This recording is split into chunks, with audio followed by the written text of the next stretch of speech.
Ha? Doon ka ba na may pakanto na sa San Juan? Yung sa Cubao? Ha? Yung Cubao lang, halos pamilyar sa akin ang Cubao kasi taga Manila ako. Ayan guys, nawawala po siya guys, hindi niya alam kung saan siya. Nandito po siya ngayon sa barangay Kurong-Kuron. Lagyan mo ng Matnog Sursugon. Matnog Sursugon po guys, nandito siya. Nawawala daw po siya guys. Kung sabi niya taga Cubao daw siya. Sa tulay siya, naka ano? Naka star? Kuya, kailan ka pa po na nawawala? Nakarating ka lang dito? Naglalakad ka lang? May sabi niya taga Cubao daw siya. Taga Cubao ka? Hmm. Ano po ang gusto mo?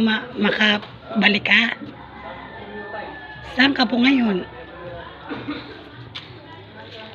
Kumain ka na po.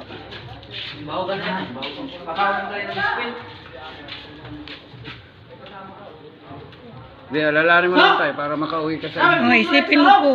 Oh, kay mas mahirap naman na walang mag-aasikaso sa'yo.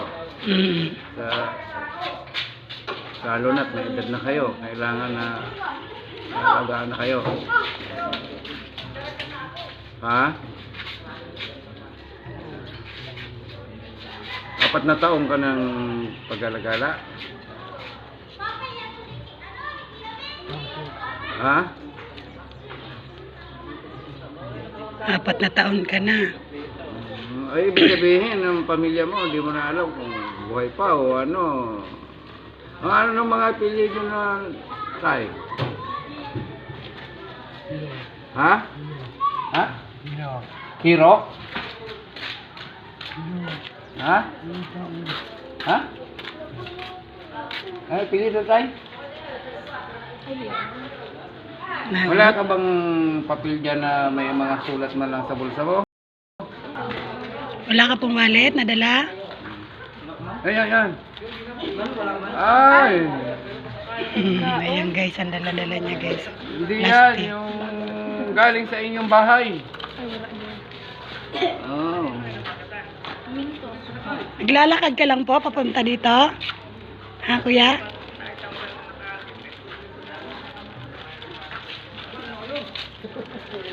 Pagalo na anuhan ini. Narutuyan na ya. Kaya di na maanuhan niya boses. Wala, paano ka dala sa inyo? Kung hindi mo alam, kung taga saan ka? Taga saan ka po? Ha? Taga saan ka? Malam? Ayan guys, hindi niya alam kung taga saan siya guys. Baka may nakakilala sa inyo. Ano mo si Kalbo? Sabi niya, di pa ka Puntaan nyo na lang po dito sa barangay Kurong-Kuron, Matnog Sursugon po guys. Kalbo, taga-ad. Kalbo talaga. Di na maintindihan kasi yung salita niya eh. Hindi, ikuha na lang yun sa DSWD report para mapadala sa Matnog.